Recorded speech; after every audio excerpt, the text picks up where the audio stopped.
Welcome to This Explainer. Today, we're diving straight into a truly historic Outback victory, One Nation's win in the federal lower house seat of Far. We're going to impartially distill their victory speech right from the source material. We'll be breaking down the rhetoric, the intense local focus, and the controversial national policies laid out by newly elected Representative David alongside party leader Pauline Hanson right after their big win. So here's our roadmap. We'll cover the Fur election victory, their grassroots campaign effort, plans for fixing regional neglect, their push for energy and resource independence, the party's stance on immigration, and finally, One Nation's future vision. Section 1. The Far election victory, a historic milestone. To really grasp the sheer physical magnitude of this regional campaign, you have to think about the geographical reality of the Australian outback. I mean, we're talking about an electorate spanning a massive 126,000 square kilometers. David actually described driving an astonishing 13,000 kilometers just to reach isolated voters. That meant stretching all the way from Pooncarie to the Murray River, hitting towns like Hillston, Holbrook, and Hay. And why? Purely to sit down, listen, and build a localized connection. In an era where campaigns are so heavily digital, this just really highlights the immense physical footwork required to simply be seen and heard out in regional Australia. Now, what's fascinating here is how the candidate framed this local victory. He used some highly calculated rhetoric, saying we're like a mason with a chisel and a hammer, and we've recarving the letters into the Australian democracy. He absolutely does not view this as just some regional seat, organically changing hands. No, he's declaring a foundational, permanent shift to the broader political system of the country. It's a really powerful metaphor, right? It's designed to signal to his supporters that their localized win is actually day one of a national architectural rebuild. Section 2.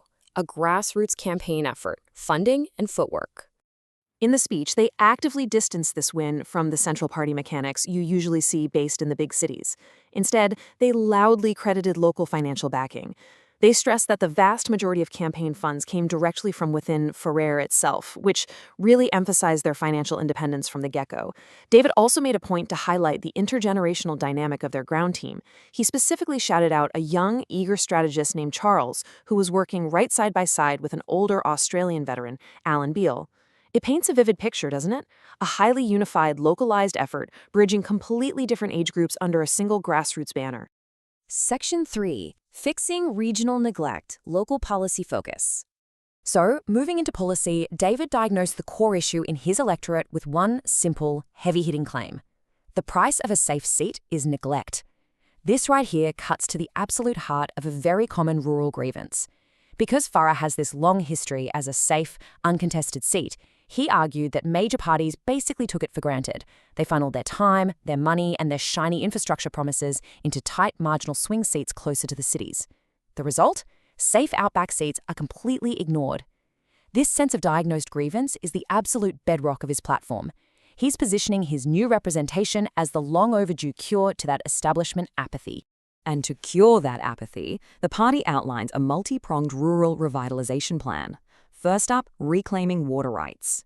They argue that water shouldn't be treated merely as a traded financial commodity. In their view, its true purpose is to grow food, create manufacturing jobs, and put resilience right back into struggling local communities.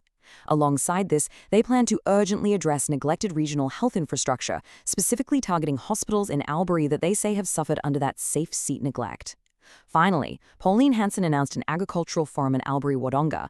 The goal there is to design farm policies that actually served local farmers, who she called the backbone of this country, rather than catering to global or overseas interests. Section 4. Energy and Resource Independence. National Policy. Shifting to national issues, when it comes to climate policy, their agenda is highly aggressive. Their primary target is the Net Zero program, and their plan? Well, in David's exact words, it will be pulled down, ripped down, and kicked out. He argued vigorously that net zero policies artificially inflate the local cost of living and prioritize global environmental initiatives at the direct expense of Australia's domestic economic realities. And he emphasized that this hits regional communities the absolute hardest.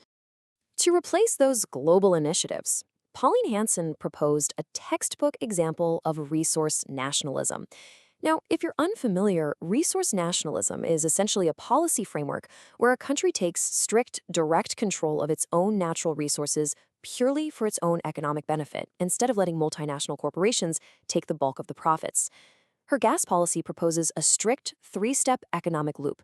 Step 1, the government takes an equity share in gas exploration, so resources aren't given away cheaply. Step 2, funnel that resource money into a protected lockbox fund. This is meant to completely insulate the money from the whims of future governments who might want to spend it elsewhere. And Step 3, use that fund exclusively to pay down the national debt and build domestic facilities. Section 5, the stance on immigration, demand, and culture. Next up, the speakers tackled the party's defining and highly controversial stance on immigration.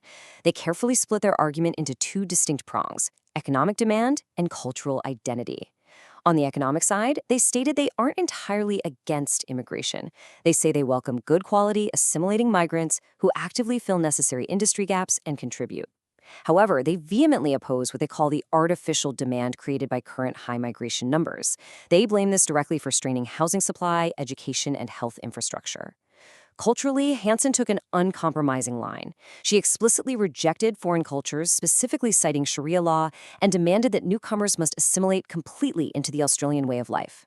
They framed this not just as a cultural preference, but as a hardline necessity for maintaining national identity.